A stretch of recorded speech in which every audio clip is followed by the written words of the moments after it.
adventure, intrigue, lost cities, ancient mysteries, and more on this week's episode of East10 Investigates.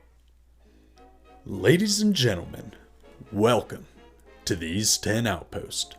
I'm Cody, and I'm going to be your guide today into a subject that I've wanted to cover ever since starting this channel, but I never felt like I could quite do it justice. Until now. So without further ado, let's take a look at the truth behind the great mysteries of the elongated skull people. Humans are no strangers to using their body as an artistic canvas. Take, for instance, Egyptian mummies that have been found dating to over 2000 BC with tattoos all over their body. Or frozen in the Swiss Alps, we have Otzi the Iceman, who had stretched earlobes that were obviously done intentionally for some sort of expression, and he dates back to over 3,300 years ago. So, what exactly are humans doing? Well, sometimes it's a religious expression or a rite of passage or ceremonial passage, but sometimes it's just mere preference. Today we still get tattoos and gauges, just like ancient Egyptians and ancient Icemen from the Alps. So what is different? Or I guess what trends would be curious or unusual? Well, there definitely are some that have presented themselves throughout history, and arguably the most interesting of those trends would be the elongation of the neck and of the head. Both of those are honestly very unattractive processes, and both are incredibly dangerous. You typically start the process when the human is in infancy, and in the old world, just being an infant was dangerous enough. Birth rates were horrible, and then survival after birth was horrible for the mom and the baby. So why put your very fragile, somewhat rare commodity of a baby through such an excruciating procedure like neck or head elongation? Well, there is some very interesting reasons for that. So let's take a look. Before we take a look at some of these specifics, why they might have practiced such a grotesque and horrific practice, it's important that we spell out exactly how prevalent this practice was throughout the Old World. Examples of it can be found in Europe, Asia, Africa, Australia, the Pacific Islands. It can be found in North America, South America, essentially every inhabited continent or island nation that we've exhumed bodies from. The archaeological record bears witness to a robust practice of cranial head binding. And these are amongst cultures that have no academic correlation or connection in many cases. So again, we have to wonder, why was this practice so prevalent, and how did it permeate to so many places, literally every corner of the old world? Well, when we start to look at the art, we get a much clearer picture painted for us. So let's go. No matter the time or the culture you're looking at in the old world, the art generally has a few similarities. One of which is a fascination with the sky and the stars in particular, which is only natural. Prior to there being excessive human light pollution, the night sky was a beautiful and rich tapestry, and basically their only form of movie theater-esque entertainment. Every night you had a fantastic display of brilliantly lit lights in the sky that would move and change their positions. So they were incredibly enamored with the sky, and of course they were. But another similarity we see over and over again is deity veneration. And again, that's a fairly obvious of course. It's natural that they would imagine and depict what they thought was their god or deity, the maker of the framework that they could see in front of them. Humans have always had a desire to put an image, a face to that. But what's interesting, and we see time and time again, is the face that the old world chose to put to that is one of an elongated skull, or an elongated skull with big eyes. We see it over and over again, from cave depictions to medieval art. There was a continued fascination with deities having elongated skulls and above average large eyes. So again, we have to ask, when these cultures were not connected in any way that's academically recognized, why were they all just imagining the same types of deities? Was it just imagination, maybe human similarities? Or was there something maybe a little bit more at play? Well, let's keep diving in, find out. So the practice of cranial deformation just comes down to simple deity veneration, and that's that, right? Well, no, it gets a little bit more complicated than that, especially when looking at things like their art. Because how could so many places interpret their deities the same way, with no connection, no relation, no passing of information or stories? So how could it be? Well, when we look at the archaeological record, an answer may begin to present itself. See, not all of the skulls that have been found show signs of ritual head binding. In fact, some of them appear to be naturally elongated. So, what can we actually infer from that? Well, all of the holy books, no matter what the time or the culture, refers to a time on earth when the gods walked amongst men. Like I say, no matter what the culture, there was always a time period referenced when these deities were very real and physical and walking here amongst us. So if we give any value to the plethora of stories that are out there relaying that same information, and then compare it with the art that exists and compare that with the archaeological record, well, a more unified story begins to present itself. And it seems like, well, maybe there was more to cranial binding than meets the eye. So we'll keep going. Now, we really can't go any further without acknowledging and thanking Brian Forrester, who's an independent researcher that's brought a lot of attention and a lot of really great information to light about these skulls. See, Brian and his team of dedicated archaeologists, anthropologists, and other assorted academics and researchers have been able to uncover a variety of genetic anomalies that really make these skulls pretty darn interesting, and a lot more so than just the cranial head binding explanation we're given over and over again by academics. But I've got to be honest, not everything Brian says is foolproof, and there's definitely some issues with some of his claims. I've been able to talk to a variety of open-minded academics and do my own research, and it definitely seems that while there is some truth and some truly amazing anomalies about these, there's some things that Brian doesn't mention, some context that is scientifically very important to understand when discussing these skulls that we're going to take a look at here. And I'm going to give both sides of the coin, because while they're not exactly what Brian claims, they're also not exactly what academia claims.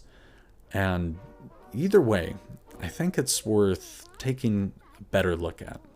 So let's look at each one of the claims individually and discuss what's true and what's not about each one. The first of the genetic anomalies that we'll take a look at is the displaced foramen magnum, which is that hole right there at the base of the skull. Essentially, it's where your neck actually plugs into your head. but for a more scientific definition, we'll refer to Merriam-Webster's for that.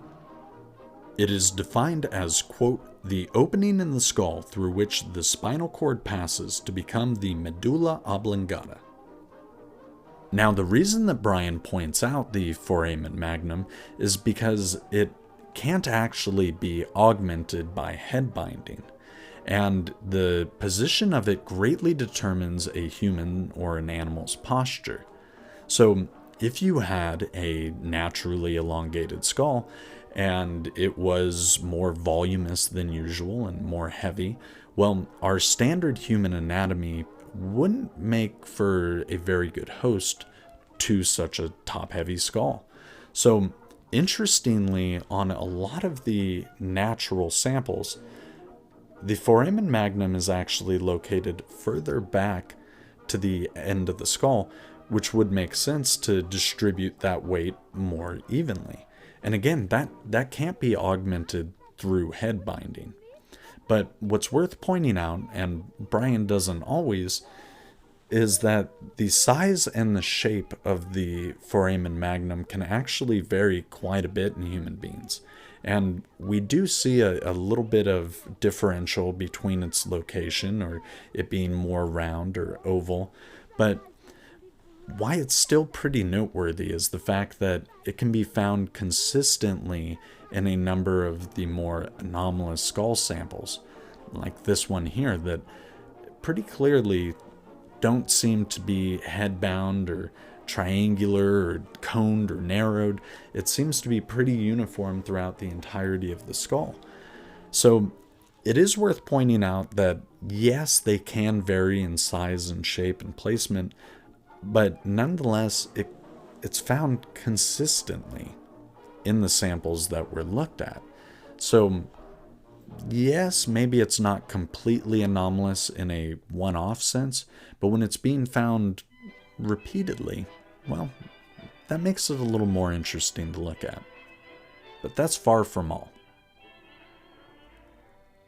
The next genetic mystery we'll take a look at is the missing sagittal suture lines. And if you're not familiar with what a sagittal suture is, well, the dictionary has us covered for that as well. Defined as, quote, the deeply serrated articulation between the two parietal bones in the median plane at the top of the head, end quote. Essentially, it's just where the plates of the skull fuse together on a vertical axis at the back of the skull. There is a second suture line known as the coronal suture, which runs horizontal, and a third known as the metopic suture, which runs vertical at the front of the skull. In many of the examples thought to be naturally elongated skulls, the sagittal suture line is missing completely, and in a lot of the same samples, the coronal suture line is missing as well. And I do want to point out, for the sake of clarity, that I've been able to talk with professionals like Elizabeth Weiss, and she's pointed out to me that over time, and as you live your life, your sagittal suture can and might disappear completely.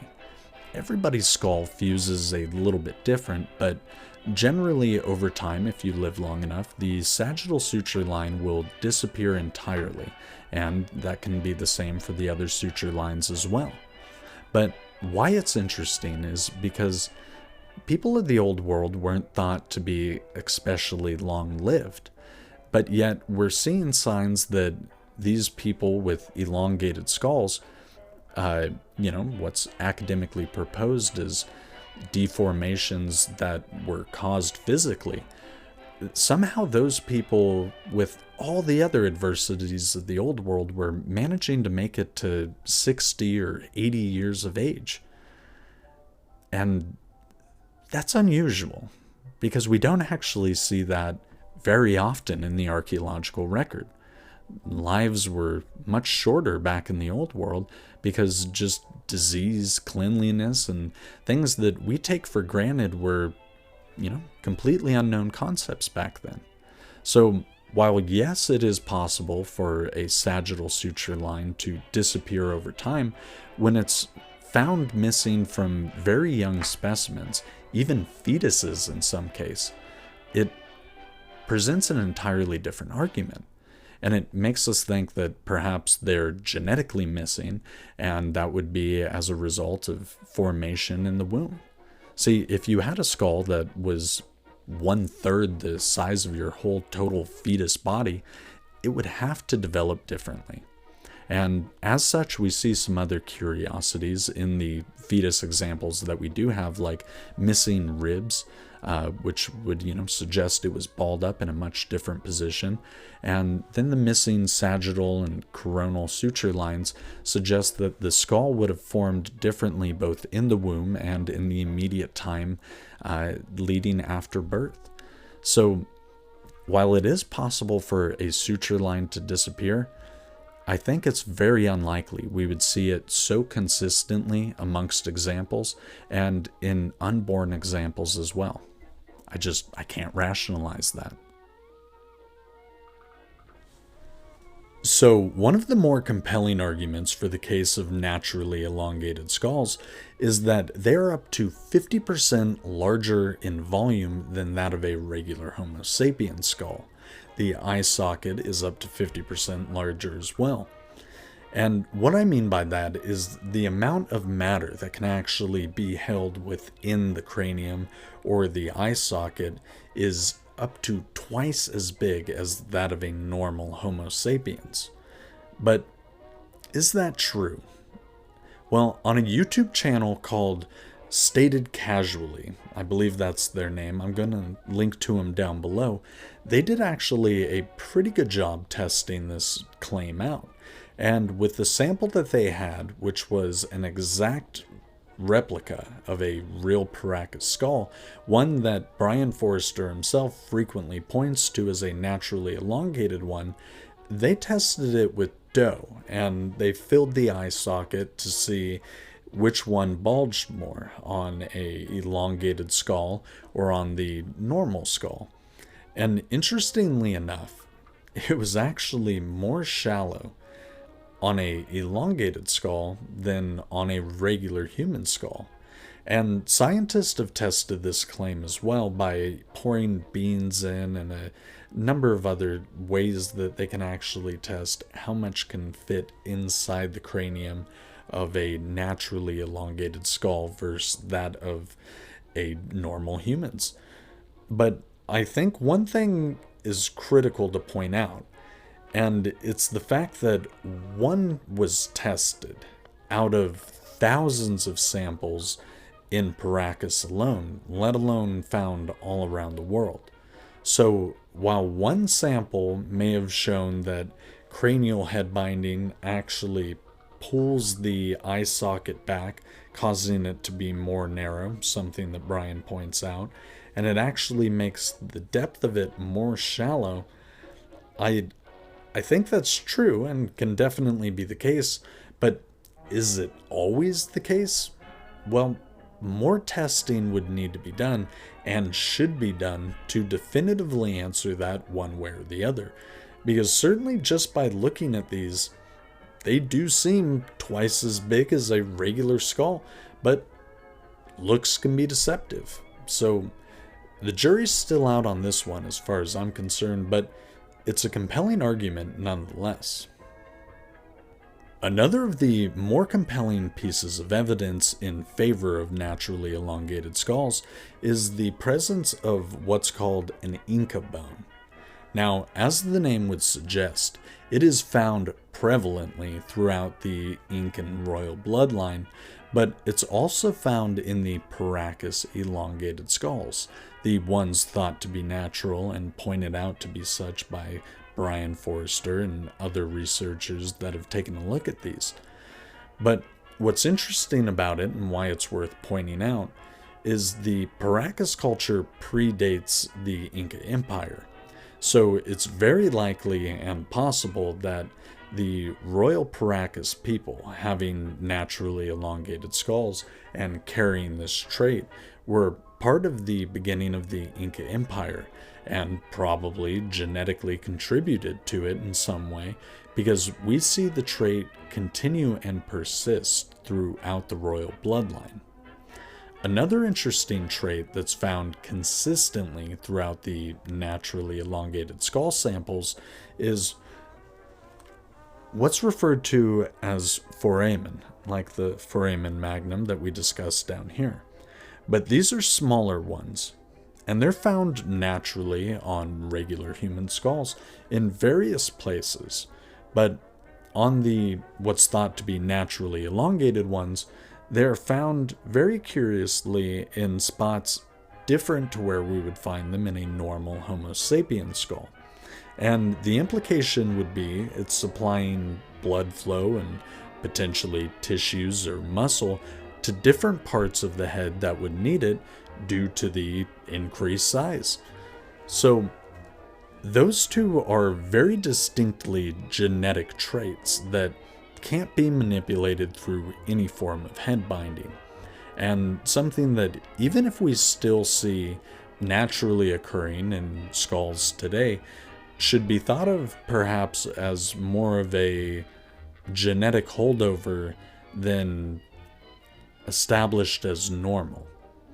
These traits came from somewhere, and in today's day and age, we are a giant genetic melting pot. So it shouldn't be strange necessarily to consider them showing up from time to time still in populations today. Because these people reproduced, they had bloodlines, and those bloodlines presumably ended up somewhere. So I don't think the fact that they exist in regular skulls should at all discount the fact that they are located consistently in certain places over and over and over again in these paracas skull samples. And it's another thing I think with further testing might reveal a much wider sample of skulls that have that consistent trait.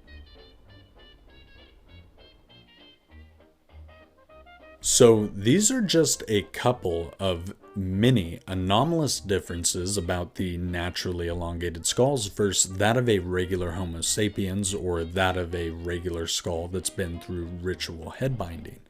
And in a future video, we'll look at more of the genetic oddities that can be found with the supposed naturally elongated skulls. But just with what we've discussed today, it begs the question, why has academia not more seriously taken a look at these? It's plain for all with eyes to see something else is going on besides just ritual head binding. And whether or not all of Brian's claims are true, that shouldn't matter, because he's not actually an academic. He's going about things in a very scientific and proper way, and I really give him his dues. But at the end of the day, he's just an independent researcher, and it's up to colleges and professional academics to actually get involved, actually test these samples, put his claims to the test, and definitively confirm or deny them. I see a lot of armchair quarterbacks on X and on other social medias poking fun at the work Brian has done or trying to devalue it in certain ways. And I don't think that's very fair if they're not willing to get hands-on themselves and figure out what exactly is or isn't going on with these. Well, all in all, I find the case for naturally elongated skull people to be pretty darn compelling. I think that there's more than enough physical and circumstantial evidence to suggest that there might be something else going on here besides cranial head binding. And I think it definitely deserves a modern, robust, and thorough look by academia into whether or not some of these were natural, or if literally every single example that we find in the archaeological record is the result of a ritual head binding. So until we can actually have these questions satisfactorily answered, we need to turn to people like Brian Forrester that are the only ones actually doing the work.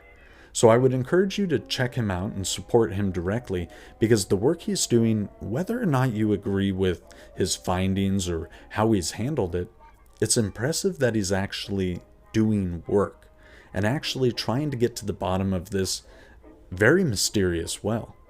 So, like I say, support Brian if you get the chance. I'll put some links down in the description below. And if you enjoyed this topic, I actually wrote about it in Pharaohs, a magazine published by the Institute for Natural Philosophy. I'll link to that down in the description below as well. But stay tuned, because in the next video, we're going to talk about some of the genetic research Brian has done into these elongated skulls and what the results show, because the insinuations of it are very interesting, to say the least. So, like, subscribe, follow along, and all that good stuff so you don't miss that upload when it happens. But in the meantime, my friends, be indomitable in your quest for knowledge, and above all, stay curious, my friends.